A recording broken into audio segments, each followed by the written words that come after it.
మా అందరినీ ఎందుకిలా బాధ పెడుతున్నావు? దర్శన్ పుట్టినరోజునే పండుగలా జరుపుకునే అందరం ఆనందంగా ఉన్న సమయంలో మా సంతోషాన్ని దూరం చేసి ఎందుకింత దుఃఖాన్ని చూపిస్తున్నావు? నా బిడ్డకి ఏం కాకుండా నా దగ్గరికి చేర్చు తండ్రి, చేర్చు. దర్శన్ క్షేమంగా ఇంటికొచ్చేలా చేస్తే నీ పేరున అన్నదానాలు, వస్త్రదానాలు అన్నీ అన్నీ చేయిస్తాను.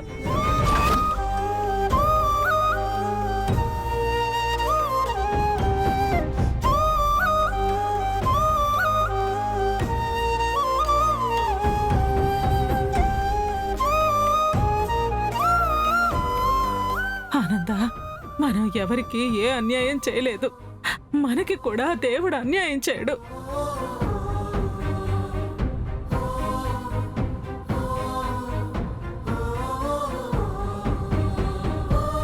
శరణ్య, కూర్చోమ్మా, కూర్చో.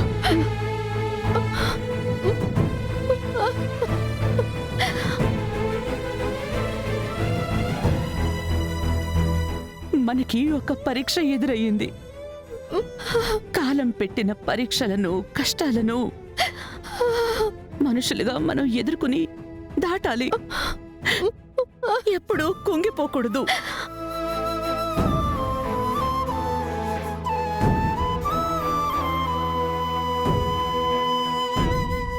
దర్శన్ విషయంలో గతంలో నువ్వు ఎన్నో కష్టాలు అనుభవించి చివరికి విజయం సాధించావు.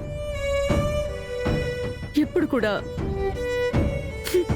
నీ భర్తని నువ్వు తప్పకుండా దక్కించుకుంటావు. ధైర్యంగా ఉండు. శరణ్య, అన్నం తిను.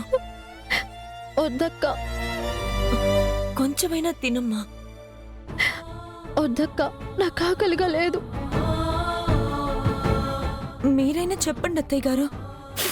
ఏటివ్వు. వాడు ఎక్కడున్నాడో వెతకడం కోసమైనా నీకు శక్తి కావాలి కదా. నా మాట విని తినమ్మా. ప్లీజ్ శరణ్య, కాదనకు. తినమ్మా. నా వల్ల కావడం లేదు అత్తయ్య గారు. ఆయన మీద బెంగ. ఆయన లేకుండా నేను బతకలేను అత్తయ్య గారు. నా వల్ల కావడం లేదు. ఆయన కావాలి.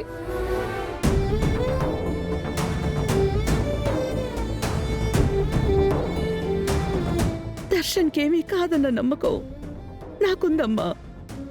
అదే నిజం అవుతుంది.